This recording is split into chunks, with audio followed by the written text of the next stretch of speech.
मेरे पिताजी भाई साहब एक छोटे से गांव में बहुत गरीब से निम्न मध्यम वर्गीय परिवार में मेरे पिताजी ने जन्म लिया। उस गांव के वो पहले ग्रेजुएट, पहले पोस्ट ग्रेजुएट, पहले पीएचडी, पहले प्रोफेसर।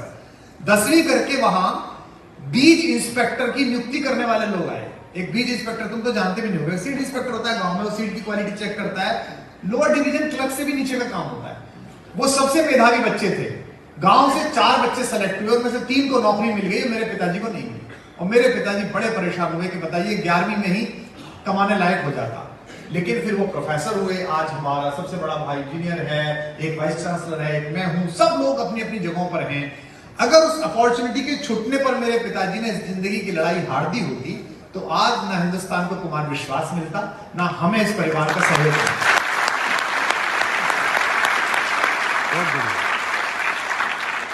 आज संयोग से कलाम साहब का दिन भी है, हम उन्हें भी याद कर रहे हैं। मेरा सौभाग्य है कि मुझे उनके दर्शन के और सत्संग का अवसर मिला। वो भी आपको पता है कि एनडीए में सेलेक्ट नहीं हुए थे।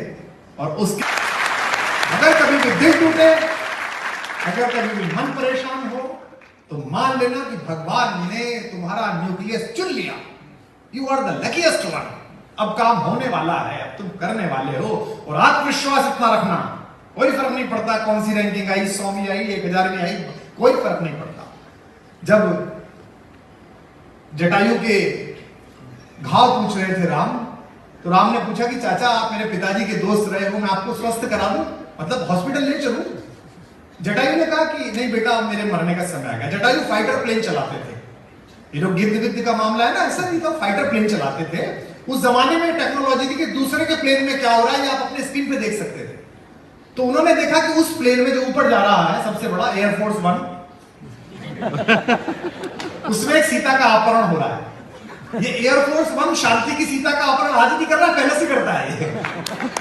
अब थोड़ा दूर रहता है, न्यूयॉर्क रहता है, पहले लंका में रहता था। तो उसने देख लिया कि इसमें एक महिला का अपहरण हो रहा है, उसका वॉइस सैंपल उसने डेटा में डाला। तो वॉइस सैंपल डेटा में डाला तो सीता से मैच किया। तभी उसने कहा कि आपकी पत्नी का अपहरण हुआ है। ये साइंस है, सब पूरा साइंस है। तो उन्होंने कहा कि मैं आपका इलाज कर दूं। तो उन्होंने कहा नहीं बेटा, अब तो मेरा समय आ गया, अब मैं जाऊंगा। तो जटायु ने पूछा कि बेटा जब मैं ऊपर जाऊंगा तो तुम्हारे पिता मिलेंगे, मैं उनसे क्या कहूं।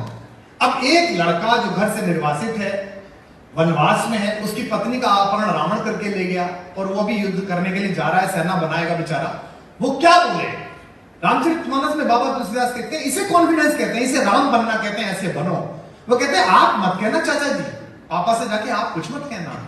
जो मैं राम, अगर मैं उनका लड़का हूं तो कुल सहित, खानदान सहित कहे दशानन आए। रावण खुद ऊपर आके बताएगा कि क्या कर दिया था उसने। इसे कहते हैं confidence. This is not confidence. आप मत बताना पापा को। तो कभी पापा फोन करें, मम्मी फोन करें या परिवार का कोई फोन करे, सर पूछें तो यही कहते हैं सर चिंता मत करो, जिस दिन रिजल्ट निकलेगा उस दिन बता दूंगा क्या मेहनत कर रहा हूं, कैसा पढ़ रहा हूं, क्या काम कर रहा हूं, उस दिन पता चल जाएगा। और अगर फायदा कोई परीक्षा की कमन ना चुके